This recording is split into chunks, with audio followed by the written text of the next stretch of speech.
자, 시험정 질문 두 번째 시간입니다. 42번 보겠습니다.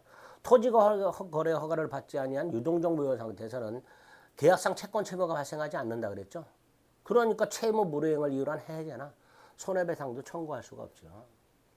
자, 유동적 무효 상태에서도 계약금 해제할 수 있죠. 즉 계약금 포기 또는 배상을 하고 해제할 수 있습니다. 자, 이 상태에서 허가를 받았다 하더라도 이행착수가 아니죠. 계약금에서도 아주 많이 나오죠. 따라서 허가를 받았다 하더라도 계약금 해제할 수 있다. 자, 유동적 무효 상태에서 별도로 무효나 취소 사유가 있으면 그 무효 취소 사유를 주장함으로써 확정적 무효로 돌리고 허가 신청 절차 협력 의무를 면할 수 있다고 그랬죠. 그거죠. 사기 요건을 충족했다면 사기 취소할 수 있다. 45번 일부 무효 원칙 전부 무효. 다만 가분적이고 가정적 의사가 인정되면 나머지는 유효죠. 따라서 일부가 무효일 때 나머지 유효 여부를 판단할 때는 당연히 가정적 의사가 고려돼야 되죠. 무효행위 추인. 무효행위는 추인하더라도 효력이 없죠. 다만 당사자가 무효임을 알고 추인하면 새로운 행위를 보죠. 이때 그 추인은 당연히 무효 원인이 소멸해야 되죠. 그래서 무효행위 추인이 가능하려면 무효임을 알고 있어야 되고 무효 원인이 소멸해야 되죠. 그렇게 무효행위를 추인하게 되면 새로운 행위를 본다. 이렇게 연결이 되는 거죠. 47번 취소권자 재착사강 대승. 자, 제한능력자 단독 취소할 수 있죠. 그 다음에 승계인도 취소할 수 있죠. 48번 각과 의사의 전세권 계약을 했는데 이 전세권자가 사기를 쳤어요. 자, 설정자 취소권 있죠. 근데 얘가 그 목적물을 팔았어요. 자, 전세권 목적물의 양수인 특정 승계인이죠. 그러니까 그 양수인도 뭐다? 취소할 수 있다. 이렇게 되겠죠. 건물 전세권의 목적물인 건물을 양수한 자는 전세권 설정자, 즉 취소권자의 특정 승계인이니까 얘도 취소할 수 있다. 취소하면 처음부터 무효 잊지 마시고요. 취소할 수 있는 걸 취소했어요. 그럼 무효가 됐죠. 그러니까 무효행위 추인할 수 있죠. 취소할 수 있는 걸 취소하면 무효가 됐으니까 무효행위 추인할 수 있다.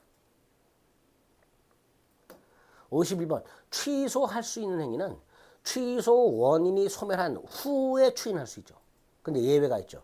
취소 원인이 소멸하기 전에도 법정 대리인은 추인할 수 있다. 아주 중요하죠. 취소 원인이 소멸하기 전에도 법정 대리인은 추인할 수 있다. 52번 자, 법정 추인 중에 하나죠. 미성년자가 단독으로 발급받은 신용카드로 해서 구입한 물품 대금 취소할 수 있죠. 근데 얘가 성년자가 됐어요. 즉 취소 원인이 소멸했어요. 아무런 일을 하지 아니한 채 이행을 했죠. 이게 뭐예요? 법정 추인이죠. 법정 추인이죠. 법정 추인이니까 취소권을 소멸했으므로 취소할 수 없다. 이렇게 되죠. 53번 취소권을 추인할 수 있는 날, 즉 취소 원인이 소멸한 날부터 3년, 범죄행위 한 날부터 10년 내 행사해야 되고요. 이 기간은 제척기간이고 제척기간 도과 여부는 법원이 직권조사하죠. 54번 불법 조건이 붙어있는 범죄행위는 조건만 무효가 되는 게 아니라 범죄행위 전체가 무효가 되죠. 부첩관계의 종료를 해제 조건으로 하는 증여계약, 증여계약 자체가 무효다. 55번 조건이 범죄의 당에 이미 성취, 범죄의 당시에 이미 성취니까 기성조건이죠. 기성조건이 정조건이면 조건 없는 행위죠. 기성조건이 해제 조건이면 무효죠. 또 불능조건이 정조건이면 무효죠. 불능조건이 해제 조건이면 조건이 없는 행위죠. 기정조, 기해부, 불정무, 불해죠. 56번 조건 성취가 미정한 권리 의무도 처분, 상속, 보존, 담보로 할 수 있죠. 처, 상, 보, 담할 수 있다.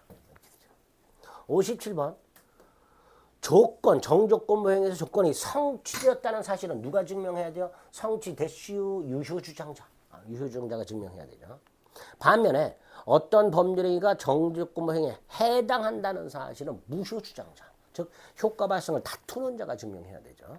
어떤 행위에 조건이 붙어있다는 사실, 그 조건의 존재를 주장하는 자가 증명해야 되죠.